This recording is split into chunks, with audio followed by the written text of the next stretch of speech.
Um trabalho que tem estado cada vez mais presente na vida dos catarinenses é a Defensoria Pública de Santa Catarina. Não só nas ações do sistema prisional, né, mas na defesa do cidadão em geral. Para falar sobre o trabalho da Defensoria Pública, nós estamos recebendo aqui nos estúdios a Defensora Pública Geral do Estado, doutora Ana Carolina Dil Cavalim. É isso? Acertei, doutora? Acertou. Tá bom? Nome grande, né? É a família Cavalim? É Isso. italiano? Italiano. Então tem dupla cidadania, né? É só buscar, mas tem. Eu também tenho, não parece, né? Mas eu também. A minha avó veio da Itália, não parece, não tem cara de italiano, né? Mas. Doutora, qual é a atribuição realmente da Defensoria? A gente sabe que a gente conversou na última vez, eu perguntei, a senhora falou que a intenção é atingir grande parte do estado de Santa Catarina. Passados esses meses da última entrevista, o que mudou? Na verdade, a gente tem esse projeto de lei para criar mais cargos de defensor público, justamente para poder expandir a Defensoria Pública perante todo o estado. Hoje a gente está em 24 municípios, 24 núcleos, né, que são nas cidades mais populosas do estado. É quase metade da população que acaba sendo abrangida, mas ainda tem uma outra metade que está sem esse serviço disponível. E esse projeto de lei visa justamente dar cumprimento à emenda constitucional 80, que está na Constituição Federal, que determina que até o ano de 2022 tem que ter um defensor público em cada unidade jurisdicional do Estado. Então, em proporção daquilo que possa atender toda a população. Então, nas 111 comarcas que tem no Estado, tem que ter defensoria pública. É um comando da Constituição que tem que ser cumprido pelo Estado. Na verdade, eu não sei se nos 27 estados da Federação tem. Possivelmente deve ter nas capitais. Mas as cidades do interior sofrem com isso também, né? Tem alguns estados que a capilaridade é maior, como Rio de Janeiro e Rio Grande do Sul, né? E outros estados também. Só que Santa Catarina tem um quadro ainda pior, porque é o terceiro estado com pior proporção de número de defensor por assistido, por potencial assistido. Então, é o terceiro estado com maior déficit de defensores públicos. A gente só perde para Goiás e para o Paraná. Então, a gente está atrás de outros 24 estados nessa proporção. E isso tem que ser corrigido também, porque nós somos a instituição a última a ser criada no Brasil. Então, existe essa situação também em razão disso. Mas a gente tem que correr porque 2022 está aí, né? Então, nós temos o defensor público estadual e temos o defensor público federal. Você que está em casa agora, está acompanhando o BG News, você sabe qual é a diferença? Doutor, explica para a gente. A que devo recorrer quando eu vou procurar um defensor público estadual e se eu devo recorrer a um federal? Então, depende da qual justiça você vai buscar, porque tem a Justiça Federal, onde atua o Defensor Público Federal, e a Justiça Estadual. A maior parte dos casos cabem à Justiça Estadual. A Federal é mais litígios, conflitos contra a União, INSS, né, Previdência, aposentadoria, questões de imigração, né? É mais quando o litígio é com órgãos federais. As demais causas cíveis, família, saúde, moradia, que inclusive 64% dos atendimentos que a gente faz nessa área civil, né? Especialmente na área de família, pensão alimentícia, investigação de paternidade, divórcio, guarda, acesso a medicamentos, vaga em creche, regularização fundiária. Sim, o leque é enorme e a gente também trabalha na área criminal. Então, mas 60% é fora da área criminal, é mais a população que a gente atende. Que quem passa no núcleo de defensoria e conhece, adentra na sede, sempre vai ver elas cheias de pessoas. Por exemplo, em Florianópolis, é mais de 60 atendimentos iniciais por dia, na triagem. Tudo isso? Só na triagem. Atendimento inicial é aquela triagem que a gente faz, de saber se a pessoa é suficiente, ver se ela tem aquela renda familiar de 3 salários mínimos. Tem que ter uma renda até 3 salários mínimos, né? Familiar.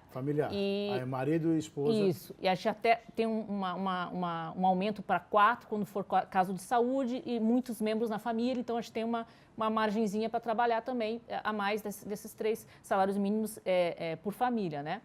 E essa nossa atuação, desde que a gente assumiu, eu comecei como subdefensora-geral em 2016, que o defensor-geral era o Dr. Ralph. Aí depois o doutor... lembrei dele. Ele que esteve aqui, Dr. Ralph. Isso. Aí acabou o mandato dele em setembro deste ano. Eu concorri, também compus a lista tríplice, né? E fui a mais votada e o governador me nomeou. Mas nesse período, de 2016 a 2018, a gente ampliou mais de 50% das atribuições dos defensores públicos. A gente atendia 46 varas judiciais. Sim. E hoje a gente atende 156, mais ou menos. Então, a gente ampliou assim, o leque de atribuição com o mesmo número de defensores de 2015, que 100. Né? Agora teve uns substitutos que não foram nomeados, mas com o mesmo número a gente fez esse aumento justamente para ter o custo-benefício hoje para o Estado investir na Defensoria Pública. A gente já fez um levantamento dos nossos números de atendimento só este ano, foram de atos praticados, mais de 272 mil atos praticados por esses 115 defensores. E desses atos que a gente faz a contabilidade, no sentido, se a gente fosse pagar um advogado particular com uma tabela módica, baixa que seja, ainda assim nós ficamos superavitários em 5 milhões de reais, com relação ao nosso orçamento. Porque a gente fez justamente isso, a gente ampliou para ter os números para caber no orçamento e dizer, olha, nós nos pagamos, invista na Defensoria Pública que você vai investir em cidadania, vai investir em serviço especializado para a pessoa carente. E em prevenção, porque a gente faz muito conciliação. É verdade. Para vocês terem uma ideia, 2 exemplos, né? Teve um caso que o irmão estava falando de um senhor, parece que, né, que conseguiu recorrer e ganhou, e um caso de um preso, foi preso, mas não teria... O que aconteceu nessa... Ele foi preso, mas inocente. Sim, teve uma situação que uma pessoa usou um documento falso, falsificado, pegou os dados de uma outra pessoa e ele foi processado, ele chegou a ser preso, daí ele saiu da prisão, daí ele não cumpriu os requisitos da saída, enfim. E o que aconteceu? Como ele sempre se identificou de forma falsa, na hora que foram voltar para prender o cidadão, verificaram, pegaram a pessoa errada, né? E a pessoa foi presa, enfim, aí a Defensoria Pública identificou, inclusive foi lá no processo, viu o áudio da audiência, né? E viu que não era a mesma pessoa e entrou com uma ação judicial, com habeas corpus, ele foi liberado.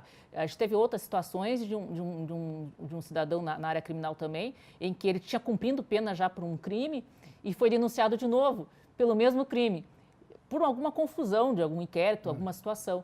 E a gente identificou isso também, ou seja, ele foi processado 2 vezes, ele chegou a ser preso, ficou 30 dias preso, por um crime, por uma pena que ele já tinha cumprido.